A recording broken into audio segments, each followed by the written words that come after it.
आपल्या देशाची प्रचंड लोकसंख्या ही आपली ताकद आहे की कमजोरी, एक आव्हान आहे की एक मोठी संधी? हाच प्रश्न आजकाल अनेकांना पडतो आणि याच प्रश्नाचं उत्तर आपण आज शोधणार आहोत. चला सुरुवात करूया एका आकड्याने जो ऐकूनच थक्क व्हायला होतं.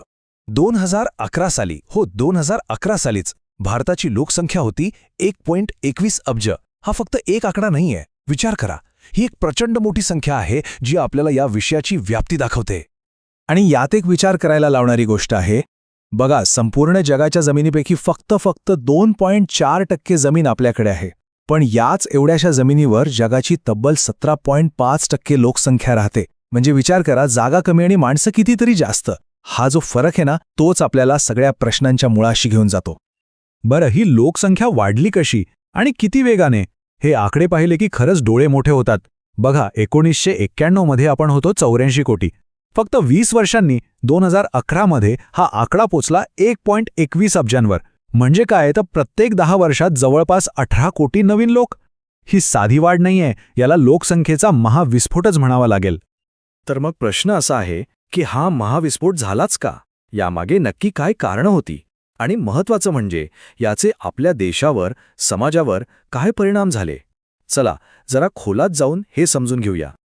अर्थात ही वाढ काही एका रात्रीत झालेली नाही. यामागे काही ठोस कारणं आहेत. बघा, एकीकडे जन्मदर वाढत होता, पण त्याचवेळी वैद्यकीय क्षेत्रात आपण खूप प्रगती केली.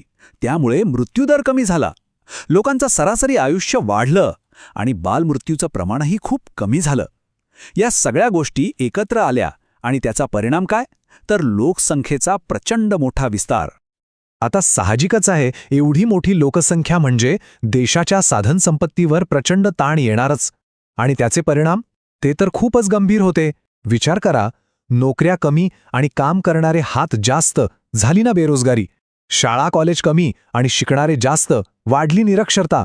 आणि यातूनच मग गरिबी, राहायला घरांची टंचाई, आरोग्याच्या नाना तऱ्हेच्या समस्या.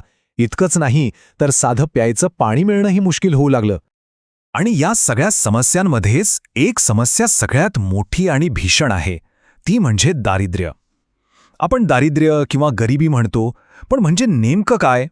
तर ही अशी एक अवस्था आहे जिथे माणसाला त्याच्या मूलभूत गरजा म्हणजे 2 वेळचं जेवण, अंग झाकायला कपडे आणि डोक्यावर छप्पर या साध्या गोष्टीही मिळत नाहीत. ही खरंच एक खूप मोठी शोकांतिका आहे.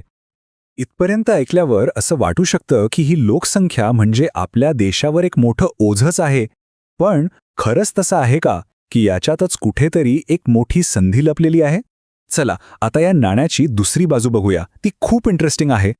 आतापर्यंत आपण फक्त समस्यांबद्दल बोललो, पण विचार करा, जर आपण या प्रचंड लोकसंख्येकडे एक आव्हान म्हणून नाही तर एक गुप्त संपत्ती म्हणून पाहिलं तर इथेच एक खूप महत्त्वाची संकल्पना समोर येते. तिला म्हणतात लोकशास्त्रीय लाभांश किंवा इंग्रजीत डेमोग्राफिक डिव्हिडंड. आणि ही संकल्पना आपल्याला एक पूर्णपणे नवीन दृष्टिकोन देते. ओके, तर हा लोकशास्त्रीय लाभांश म्हणजे नेमकं काय असतं? एकदम सोप्या भाषेत सांगतो. बघा, कोणत्याही देशात 2 प्रकारचे लोक असतात. एक जे कमवत नाहीत, म्हणजे लहान मुलं आणि खूप वयस्कर लोक. आणि दुसरे जे काम करतात, कमावतात. तर जेव्हा देशात काम करणाऱ्यांची, कमावणाऱ्यांची संख्या जास्त असते, तेव्हा त्याला म्हणतात लोकशास्त्रीय लाभांश. आणि हेच ते गुणोत्तर आहे जे देशाचं नशीब बदलू शकतं. आणि इथेच भारतासाठी एक सुवर्ण संधी दडलेली आहे. माहितीये, आज आपल्या देशाच्या एकूण लोकसंख्येपैकी तब्बल 62% लोकसंख्या ही काम करण्याच्या वयोगटातली आहे.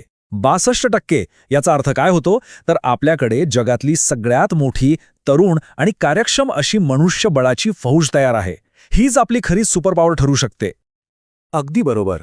या लोकसंख्येला देशाच्या विकासासाठी एक पूरक संपत्ती बनवता येईल. पण इथे एक पण आहे, हे सगळं आपोआप होणार नाही. आपल्याकडे ही जी प्रचंड मोठी मनुष्यबळाची फौज आहे, तिला एका कुशल, निरोगी आणि शिकलेल्या संपत्तीमध्ये बदलावं लागेल. आणि हे कसं करायचं? हेच तर खरं आव्हान आहे. तर मग ही जी प्रचंड मोठी क्षमता आहे, तिला प्रत्यक्षात कसं आणायचं?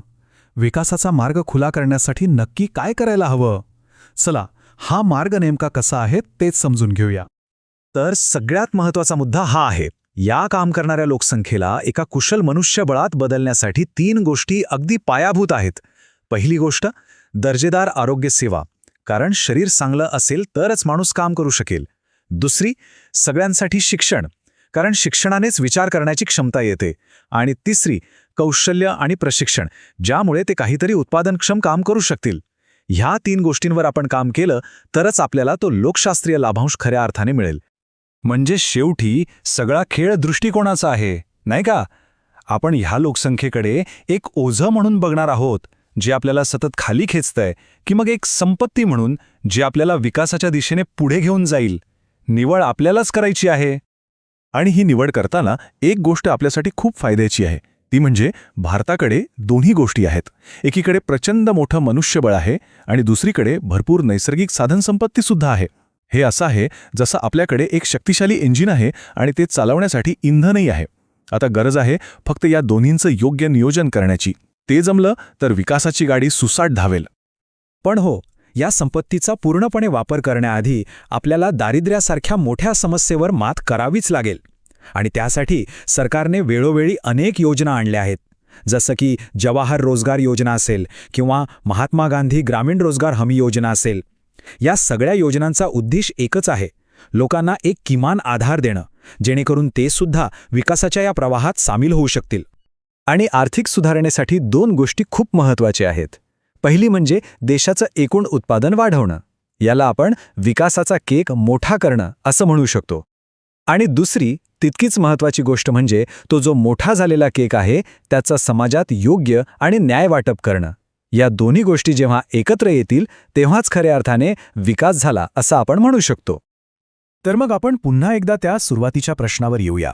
योग्य धोरणं आखली, त्यांची व्यवस्थित अंमलबजावणी केली आणि सगळ्यात महत्त्वाचं म्हणजे एक सकारात्मक दृष्टिकोन ठेवला तर भारत आपल्या या प्रचंड लोकसंख्येला ओझं न मानता आपल्या विकासाची सगळ्यात मोठी ताकद बनवू शकेल का? काय वाटतं? या प्रश्नाचं उत्तरच भारताचं भविष्य ठरवणार आहे आणि त्यावर आपण सगळ्यांनी मिळून विचार करायला हवा.